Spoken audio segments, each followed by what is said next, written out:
नमस्कार, मैं हूं प्रभाकर मिश्रा। सुप्रीम कोर्ट की खबरें बताता हूं।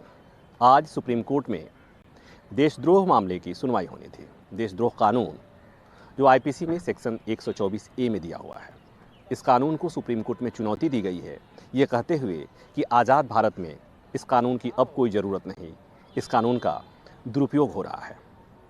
सुप्रीम कोर्ट ने इस मामले में करीब 9 महीना पहले केंद्र सरकार को नोटिस जारी किया था। केंद्र सरकार को अपना जवाब दाखिल करना था। पिछली सुनवाई में सुप्रीम कोर्ट ने कहा था कि 5 तारीख को हम सुनवाई करेंगे, उसके पहले हर हाल में केंद्र सरकार को अपना जवाब दाखिल करना होगा। लेकिन आज सुनवाई से पहले कल ही केंद्र सरकार की तरफ से एक एप्लीकेशन दिया गया सुप्रीम कोर्ट में और ये कह दिया गया कि जवाब अभी दायर नहीं हो पाएगा। आज जब सुनवाई शुरू हुई तो केंद्र सरकार की तरफ से सॉलिसिटर जनरल तुषार मेहता ने कोर्ट के सामने कहा कि जवाब तैयार है, लेकिन जवाब वकीलों ने तैयार किया है और कॉम्पिटेंट अथॉरिटी यानी उच्चाधिकार प्राप्त अधिकारियों को उस पर फैसला लेना बाकी है और जब तक वो उस पर तय नहीं कर लेते, उसे देख नहीं लेते, तब तक सुप्रीम कोर्ट में जवाब दाखिल नहीं किया जा सकता। और इसलिए तुषार मेहता ने कोर्ट से कुछ और समय की मोहलत मांगी। कोर्ट ने इस पर नाराज़गी जताई। कोर्ट ने कहा कि 9 महीना पहले सुप्रीम कोर्ट ने इस पर आपसे जवाब मांगा था और अभी भी आप कह रहे हैं कि आपको समय चाहिए। हालांकि कोर्ट ने सरकार की बात मान ली, सोमवार तक का समय दे दिया है। सोमवार तक सरकार अपना रुख कोर्ट के सामने बताएगी कि देशद्रोह कानून पर सरकार की क्या राय है।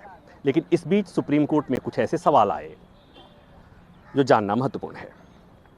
सुनवाई तो मंगलवार को होगी, अगले हफ्ते, लेकिन इस बीच आज जो सुनवाई हुई, जो चीज़ें आई, उसमें ये कि सुप्रीम कोर्ट ने इस मामले में अटॉर्नी जनरल से भी उनकी राय मांगी थी।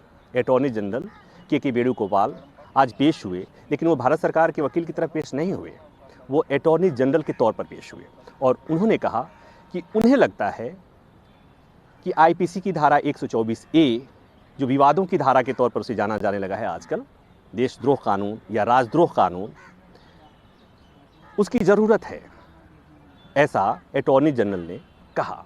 और साथ ही ये भी कहा कि हालांकि इसका इतना मिसयूज हो रहा है कि इसके लिए दिशा निर्देश बनाए जाने की ज़रूरत है। और इसके लिए उन्होंने उदाहरण दिया कि हनुमान चालीसा पढ़ने को लेकर मुंबई में इस कानून का उपयोग किया गया है।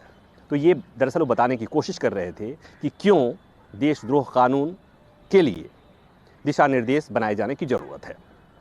केंद्र सरकार ने भी अपना जवाब दाखिल नहीं किया है, लेकिन इस बीच एक और मांग सुप्रीम कोर्ट के सामने आई कि इस मामले को बड़ी बेंच के सामने भेज दिया जाए। बड़ी बेंच क्यों?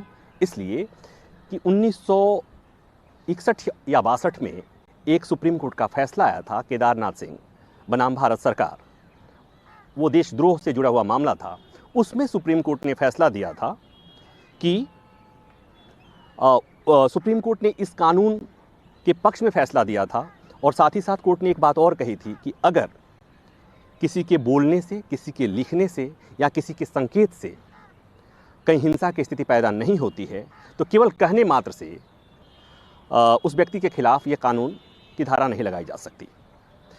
सुप्रीम कोर्ट में ये मांग उठी कि वो केदारनाथ मामले में सुप्रीम कोर्ट का जो फैसला था उस पर दोबारा विचार किए जाने की ज़रूरत है। और चूंकि सुप्रीम कोर्ट का ये फैसला 5 जजों की बेंच का फैसला था, तो जाहिर सी बात है कि सुप्रीम कोर्ट के किसी फैसले का पर अगर पुनर्विचार करना होता है तो उससे बड़ी बेंच करती है। तो जब अगली सुनवाई मंगलवार को होगी तो सुप्रीम कोर्ट इस पर भी विचार करेगा कि क्या ये मामला बड़ी बेंच को जाना चाहिए। तो 5 जजों से बड़ी बेंच 7 जजों की बेंच होगी। तो इस सुप्रीम कोर्ट को ये देखना है, ये तय करना है जब मंगलवार को सुनवाई होगी, उसके पहले सोमवार तक केंद्र सरकार को अपनी राय बता देनी है कोर्ट के सामने। अब केंद्र सरकार क्या बताएगी, ये समझना जानना महत्वपूर्ण है। पृष्ठभूमि ये है कि सरकार एक नहीं कई मौक़ों पर इस कानून की ज़रूरत बता चुकी है। राज्यसभा में सरकार की तरफ से बताया गया था कि इस कानून को हटाने या रद्द करने का कोई सरकार की कोई मंशा नहीं है। थोड़ा सा इस कानून का बैकग्राउंड भी समझना ज़रूरी है। 1860 में आईपीसी लागू हुआ और 1870 में उस आईपीसी के कानून में सेक्शन 124A यानी ये कानून उसमें लगाया गया, उसमें घुसाया गया था। और इस कानून को लेकर शुरू से विवाद रहा और आज़ादी के लिए लड़ने वाले लोगों के खिलाफ, चाहे महात्मा गांधी हो या बाल गंगाधर तिलक हो या उस समय के जितना स्वतंत्रता सेनानी थे, उनके खिलाफ इस तरह का देशद्रोह कानून लगता रहा। इसलिए आज़ादी के पहले इस बात की चर्चा होने लगी थी कि ये कानून की किताब में रहने योग्य नहीं है, इसलिए आज़ादी मिलते ही इस कानून को हटा दिया जाएगा। लेकिन अलग अलग वजहों से ये कानून की किताब में आईपीसी में बना रहा। अब मामला सुप्रीम कोर्ट में आया है। सुप्रीम कोर्ट में जब शुरू में सुनवाई हुई थी तो उस समय मुख्य न्यायाधीश ने कहा था कि सरकार मौजूदा सरकार यानी मोदी सरकार तमाम कानूनों को, गैर जरूरी कानूनों को कानून की किताब से हटा रही है, तो ऐसे में इस कानून को हटाने पर सरकार हटाने को तैयार क्यों नहीं है। उसी मसले पर सरकार को जवाब देना है। सरकार ने अभी जवाब नहीं दिया। जैसा मैंने कहा कि 9 महीना पहले नोटिस दिया था, सरकार बार बार समय मांगती रही। अब वो समय आ गया है कि सरकार को कोर्ट के सामने खुलकर बोलना पड़ेगा कि सरकार को ये कानून चाहिए या ये कानून जाएगा। लेकिन मैं जैसा पहले बताया कि सरकार इस कानून के पक्ष में कई बार बोल चुकी है। तो सारी चीज़ें मंगलवार को जब सुनवाई होगी तो चीज़ें साफ हो पाएंगी कि सरकार क्या चाहती है। अटॉर्नी जनरल एक विधि अधिकारी के तौर पर एक संवैधानिक पद है जो अटॉर्नी जनरल का, उनसे जब समय समय पर संसद या सुप्रीम कोर्ट राय मांगती है, उनके राय का बड़ा महत्व होता है। तो उन्होंने जो बात कही है वो ये कही है कि देश हित में, राज्य के हित में इस कानून का बना रहना जरूरी है, लेकिन इस कानून के दुरुपयोग से बचने के लिए सुप्रीम कोर्ट को इसमें दिशा निर्देश जारी करना चाहिए, गाइडलाइन बनाना चाहिए। तो अब सब जो भी होगा मंगलवार को सुप्रीम कोर्ट में एक बार फिर सुनवाई होगी और फिर उस दिन की सुनवाई का अपडेट लेकर मैं एक बार फिर आपके सामने हाजिर होऊंगा। धन्यवाद।